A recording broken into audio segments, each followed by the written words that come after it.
What's up, tribe? How you guys doing? This is going to be your review for Married to Medicine Season 2, Episode 7. So, we pick up this episode where we left off last week. Last week, where Dr. Imani and Brittain are having a moment. And she told Brittain that, she asked Phil for a divorce. And a couple of things came out in this conversation. First of all, Brittain, you are the MVP. Like, you handled that conversation the way a friend is supposed to handle that conversation. You listened. You didn't judge. You asked the right questions without judgment, without any type of force. You let her tell you what was going to happen. And then when it was all over said and done, you made her laugh. You know what I mean? Like, that was it. That's what you got to do. What was clear is that Imani and Phil have been having problems. This isn't new. She said that they went on their anniversary trip last year and he wanted to go to a sports bar and basically told her, I can either drop you off at the hotel or you can go ahead and catch a cab, but I'm going to stay here and watch whatever sports thing was. And the problem with that wasn't so much that he wanted to hang out at a sports bar on their anniversary trip. The problem was you ain't want her to do it with you. Because as someone who loves sports, that wouldn't be an issue for me. It wouldn't be a deal breaker. It wouldn't be a problem. The problem would be the fact that you think you're about to do it by yourself on our anniversary. No, ma'am, no, Pam. So, the other thing that we found out was that when she did bring it up to Phil about divorce, he was quick to be like, all right, then. And she said that is what kind of really jolted her. Because, she probably threw it out there like, listen, she told him, I can't keep doing this. I can't keep living apart. I can't keep doing this, not seeing you, not spending any time with you. And she said that she does feel like he sort of used this job opportunity, this business venture, as sort of a pseudo separation. And I think these are all things that she didn't want to necessarily admit to herself or even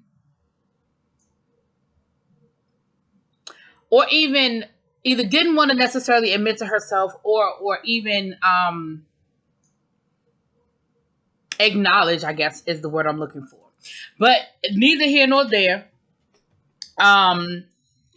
She just told Brittain and she said, so as far as today, I'm just not ready. I can't do it. You could tell him I was abducted by aliens. I don't care. She said, well, I was thinking more the lines of you had to work.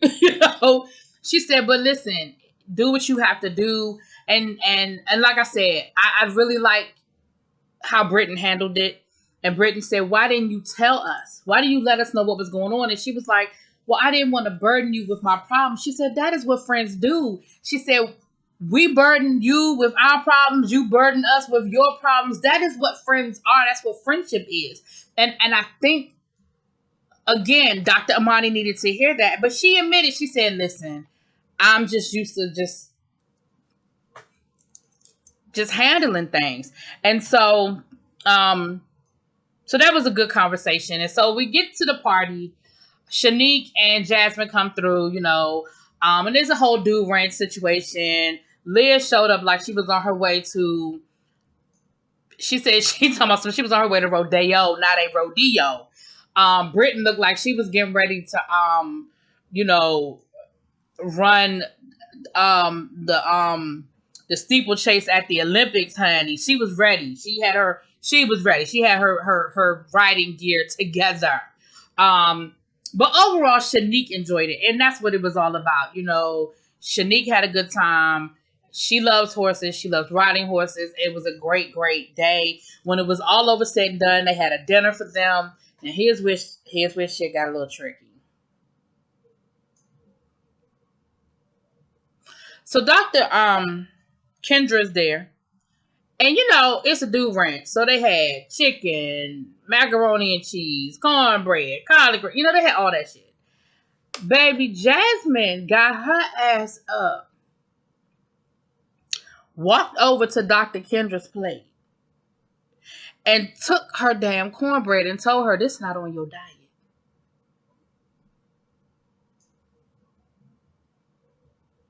See, here's the thing. As someone who has struggled with weight their whole life, please understand, if it were easy, I'd be thin. Let's just be clear.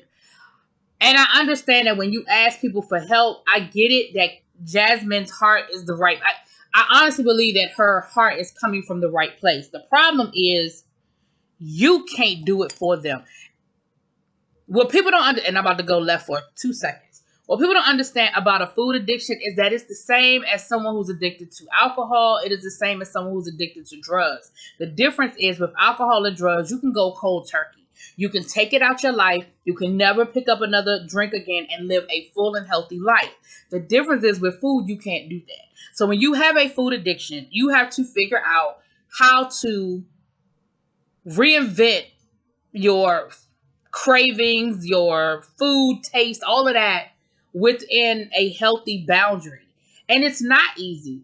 And it's not an overnight thing. And you're going to fail. And yes, you're going to buy them Oreos that Jasmine just threw away because you know what? You want a fucking Oreo.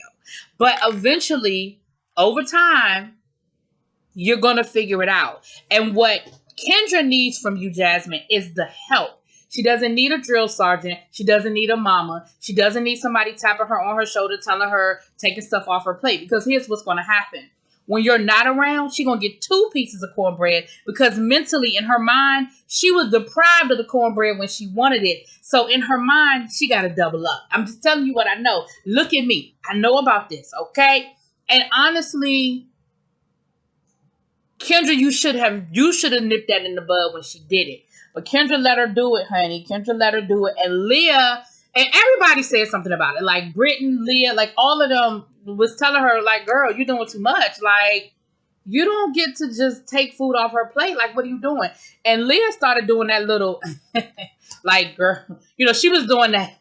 Wouldn't be me. That's what that was. If you didn't know what that was, that Leah was doing, that little giggle Leah was doing, that giggle was, the translation for that giggle was, wouldn't be me. That's what the translation was. I knew what Leah was saying. And so did Jasmine. And that's why Jasmine got an attitude about it. That's why Jasmine's response was. And then Jasmine going to say to her, your hood card is revoked. Or your ghetto card or whatever is revoked. Listen, Brittain was like, don't y'all both live in Beverly Hills? There are no hoods here. And Jasmine, Brittain, you don't get to talk about nobody's hood card because later on in the evening, when y'all was dancing, you didn't know how to do the electric slide. I don't know, listen, I don't know nobody, black, white, old, young, that don't know the electric slide. Like, stop it. You don't know the damn, Jasmine, first of all, I don't believe you. You say you grew up in Inglewood. I don't believe that you don't know how to do the electric slide. I don't believe it. There's not a bone in my body that believes you. I believe that you want to pretend like you don't know the electric slide. I believe you want to put on that air like you don't. Girl, you know how to do the damn electric slide. Stop playing. Stop. You can do the electric slide. You can do the wobble. You can do the Cupid shuffle. You can do all that shit. Stop playing.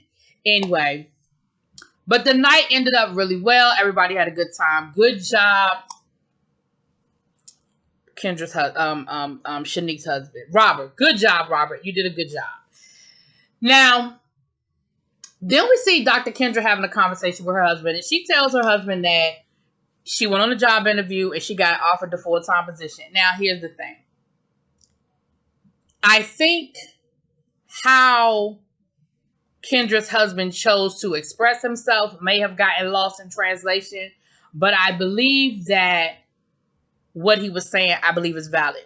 When a married couple sits down, has a conversation, and makes a decision, when one person decides to change that decision, that's not fair. And Kendra, you and your husband had a conversation, and y'all made a decision, and you agreed whether you wanted to agree or not. You agreed that you wouldn't work for 6 months to a year. Like, you agreed to do that. And so now that you have changed your mind, what you owe to your husband is that conversation.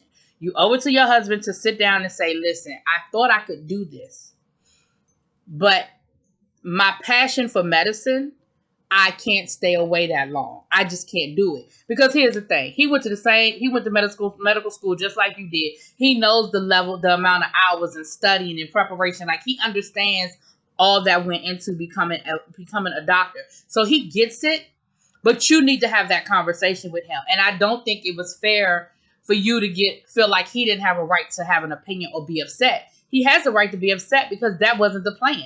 Now, the way he chose to express it, I don't think translated well, because his thing was, well, most women would die to be in your position.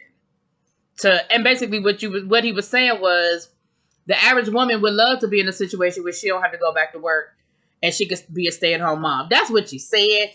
And I probably would have been a little offended by that too. My best friend did that, and I didn't understand it. My best friend, she went back to work before she had to, after she had her child. And I was saying the same thing. I was like, girl, if you don't sit your ass down and enjoy the fact that you have maternity leave and you can take care of your baby and you can stay home. But she had to have a serious heart-to-heart with me, and she had to let me know that literally she was falling into a depression. And because she doesn't live near, she lives out in the country. Her and her husband live out, like literally they live out in the country, child. So none of us could come by like regularly to see her. She couldn't come to us regularly. Like, she's like an hour away from where the rest of us live. Her husband was gone all day. It was just her and the baby out in the middle of nowhere. And she was like, I found myself falling into that, she caught herself really before she sort of fell into what she felt was going to be a postpartum depression. And she was like, she said that she needed to go to work. Like, she needed that. So I think sometimes there has to be a conversation that's deeper, but I also feel like the conversation needs to be had before you make the decision without him. Because let's be clear, you went on a job interview, they offered you the job. You telling him wasn't, let me tell you what I've been doing. You telling him was your way of asking him permission to take the job. And he knew that, and you knew that. So anyway, that didn't go too well. Dr. Imani and her mom have a great conversation. I love Dr. Imani's mom. Dr. Imani's mom reminds me of somebody. I don't know who she reminds me of, but she reminds me of somebody. And I haven't figured out whether it's somebody in my personal life that I know or it's like somebody famous. But she like her affect, her words, the way she says things reminds me of somebody. And I just can't figure it out. But I love her mom. And basically her mom, her mom was talking to her. And I also think that Dr. Imani's mom can give as good as she gets when it comes to Dr. Imani. You know what I'm saying? She's probably the only person that can really get Imani together. But her mother was asking her, like, so what's good? Like, where are you? What's going on? And she was saying that Phil didn't even want to come home and get his stuff. Phil was like, all right, so can you pack up my shit? Like, this is what it's going to be. Okay, cool. Can you just pack my shit up? And she said that, she got him to come home because she told him, you owe Idris a face-to-face conversation. She was like, I'm not going to accept that you tell my child, the son you raised since he was 2 years old, over the phone. Like, you owe him better than that. And I'm not going to accept that from you. And I respect that, Dr. Imani, because he does owe you, and he owes Idris better than that. But her mom was like, but what you can't do is expect people to be somebody they're not. Like, you've always said that he's emotionally unavailable, so you can't expect him to be something he's never been. And she was like, you're right. You're absolutely correct. And so then she said, okay, so you're going to take care of the immediate family. What about your friend circle? And she used the word close friends. Now, I never thought that Dr. Imani considered these ladies close friends, but for the purposes of the show, let's just go with it. And Dr. Imani was saying, I don't know about telling them. And basically, she's embarrassed because she put on this front for so long about the marriage being something that it wasn't. Because like she said, they've been having problems for a long time. That it's almost like, she said, well, I don't know how I feel about talking to them because, they had their own opinions and they was talking shit. And her mother was like, yeah, but they were right. Like, they were right. Like, their assessment of what was going on in your marriage was an accurate one. So you can't be mad at them for feeling that way when they saw what was the obvious thing in front of them. And her mother told her, she said, well, I'm just not sure if they're going to give me what I need. And she said, well, you let them know what's going on and you tell them this is what it is. This is the decision that we've made. And that is what it is. Like basically don't give them room for interpretation. You tell them what it is, and what it is. And don't let the rumors get started. Don't let and that was the thing she felt about Idris. She said, I want the conversation to happen sooner rather than later because I don't want him to hear it from another place. Which I think that's very responsible as a parent to make sure that that does not happen, especially because you are on a public platform and you know that you are telling your business in a public platform. He's old enough to watch TV. He has friends who have parents who watch the show and all of that.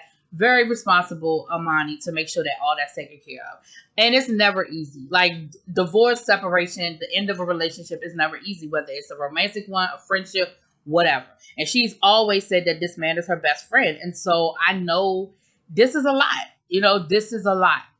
Then we see Dr. Brittain finally go ahead and giving her man a nice little romantic evening. And let me give a shout out to Shanique. I give Shanique a lot. I do. But Shanique did two things this episode that I was here for. The first thing she did was back at the Dude Ranch when Jasmine and Leah were getting ready to get into it, and she tried to diffuse the situation, and she said, listen, I'm just building a friendship with Leah.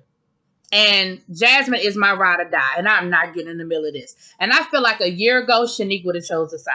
I feel like a year ago, Shanique would have been 100% ride or die with Jasmine, and she would have sacrificed her budding friendship with Leah. And I feel like a year later, fast forward, she made a different decision. So shouts out to you, Shanique. The second thing was, actually it's three points, but I'll get to the third one later. The second one was, Shanique said, listen, you need to give your husband some attention. So bring the kids over here. We're going to keep the kids, spend the night over here, and you go take your husband somewhere and give him some adult attention, okay? And then she took her shopping. They went out and bought some lingerie together, honey. And that is what she did. She dropped the kids off. Her and Mac went to a hotel. And they had a nice romantic moment. She picked the cameras out after they got their scene. She said, okay, I gave y'all scene. I put on the lingerie. I came in real sexy. I gave y'all scene. Now y'all gotta go because I'm about to put it on them. I'm about to put it on them. So shouts out to you, Dr. Brittain. I hope you do that more often because you really need to put them kids about your damn bed. That's what you need to do. You need to put them kids about that damn bed. That's what you need to do. Get them kids out your bed. Anyway, so Dr. Imani decides that she is going to have the ladies over to her house and she's going to let them help her pick the cover for her book cover. And I think that's her way of having the ladies in a private setting. Brittain got there early and they kind of talked about it, and she was like, are you going to tell the ladies, what are you going to do? And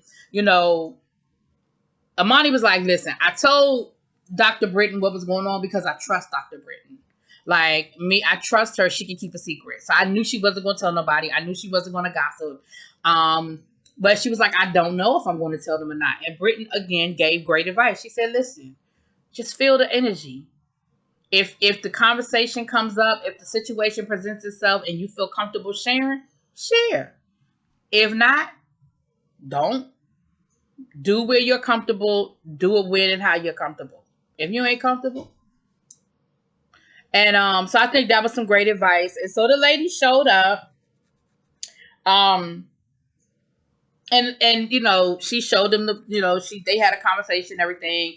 And she showed them the book covers, and they were honest because she had 3 looks. She had 3 different pictures in 2 separate looks. So the first look was this blue, like a peasant blouse, but it was a nice blouse, but it was not, when you think of Dr. Imani, it's not something that you would ever think you would see Dr. Imani wearing. You know what I'm saying? And all of the ladies were very honest. They were like, that's not it. No, man, Pam. Their comments varied from tastefully critical to just downright, that's an ugly ass shirt. But wasn't none of them wrong. It just wasn't Imani. Like when you think of Dr. Imani, it just wasn't Dr. Imani.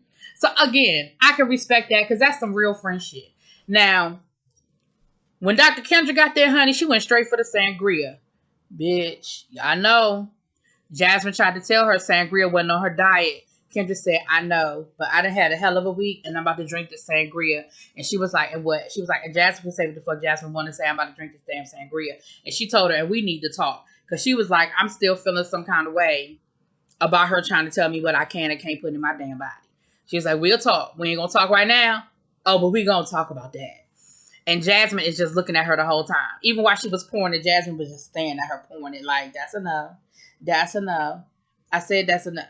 That's a girl. Like I said, child. So, then when the second look, the second look was a lot more Dr. Imani. It was a lot more something you would see Dr. Imani in. So then they asked her, well, what is the book about? And so, she broke it down what the book was about and told her about the book and everything. And that sort of segued into her talking about how draining the book was for her to write and how she's a different person now than she was, like how she's somebody different now than she was when she started the book, and how much she has going on, and all of that. And what ended up happening was at that moment then she then opened up and told him that her and Phil were separating and they were actually going into a divorce. And again, the ladies were shocked, but Shanique, first one to jump up and be like, girl. So I just, in the previews for next week, we learned a lot more about what was really going on behind them closed doors and Dr. Imani putting them walls up and not really wanting, to let people in. And it just is who she is. She doesn't really let a lot of people in, and it is who she is. But it was a great episode. Y'all let me know what y'all think. Drop it in those comments. Peace.